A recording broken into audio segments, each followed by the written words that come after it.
Monsieur Moussa Tatakourou Diawara, bonjour. Bonjour. Présentez-vous à ceux qui ne vous connaissent pas encore. Je suis Moussa Tatakourou Diawara, journaliste et reporter sur mosaicguinée.com et guinématin.com, guinéinfo.com, .org du moins. Monsieur Diawara, vous avez souffert ce matin, on vous a interpellé dans l'exercice de votre métier. Expliquez-nous un peu ce qui est arrivé. Bon, j'étais à Képé, plus précisément au centre immédiat ici, où il y a la construction de la cité internationale Plaza Diamond. Et je faisais des photos par rapport à l'inauguration de la cité internationale qui est le 4. Donc, entre-temps, j'ai été informé qu'il y a une Chinoise qui travaille là-bas qui a retrouvé leur objet volé dans la main d'un commerçant. Donc, on était tous informés. Il y a une gendarmerie qui est en face là-bas qui a envoyé plus de 8 corps habillés pour aller prendre les objets volés et le receleur pour les envoyer à la gendarmerie. Donc nous sommes tous venus là-bas en fin d'enquête. Je suis resté là-bas, on a fait 30 minutes d'enquête. La Chinoise, après avoir montré les objets qui les appartiennent, donc le boutiquier et le receleur avait demandé de fermer sa boutique. Entre-temps, j'ai vu un monsieur venir en civil, qui est le commandant de la gendarmerie en question. Il a demandé à ce que tout le monde quitte sur les lieux. Donc moi j'étais devant la boutique suivante. Il y a un jeune gendarme qui m'a demandé de quitter. J'ai dit non, je suis journaliste, je suis en enquête. Je leur demande comment ils font pour acheter les matériels là dans la main des ouvriers qui travaillent là-bas. Donc entre-temps, le commandant m'a demandé de quitter, sinon il m'arrête. Je dis, vous allez m'arrêter, je fais quoi? Je suis journaliste, je fais mon travail. Il dit, arrêtez-le, conduisez-le. Je dis, il n'y a pas de problème. Je les ai remis la clé de ma moto. Je dis, ok, voici ma moto, envoyez ma moto et nous allons aller. Je les ai remis la clé de ma moto. Il y a 2 jeunes qui m'ont accompagné jusqu'à la gendarmerie. Nous sommes partis là-bas. Ils m'ont donné place. J'ai fait 30 minutes d'attente. Après, le commandant est venu. Quand il est venu, il a demandé à ce que je sois écouté sur le procès verbal. Je dis, il n'y a pas de problème, écoutez-moi sur le procès verbal.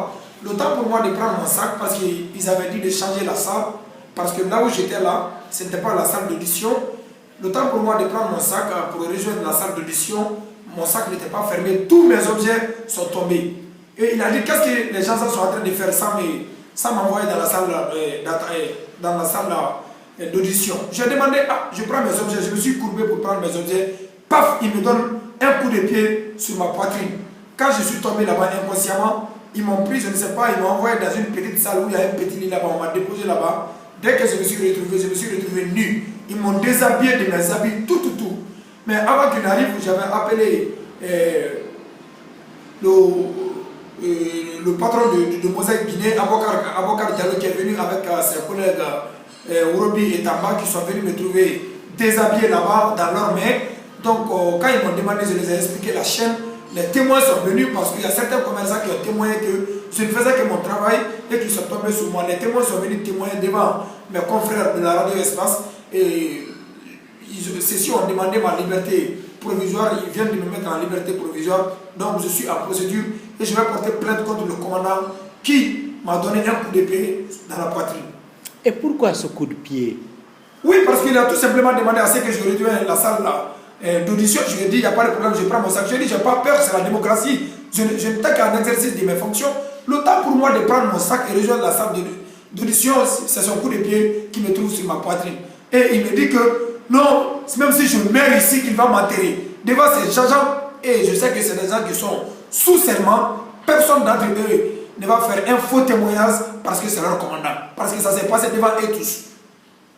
Vous avez été à un moment donné menacé, c'était en 2013, vous avez oui, été ça ne obligé. finit pas depuis, ça ne finit pas. J'ai été menacé à Kankan. Oui. À l'époque, j'étais directeur de la radio Bataille FM.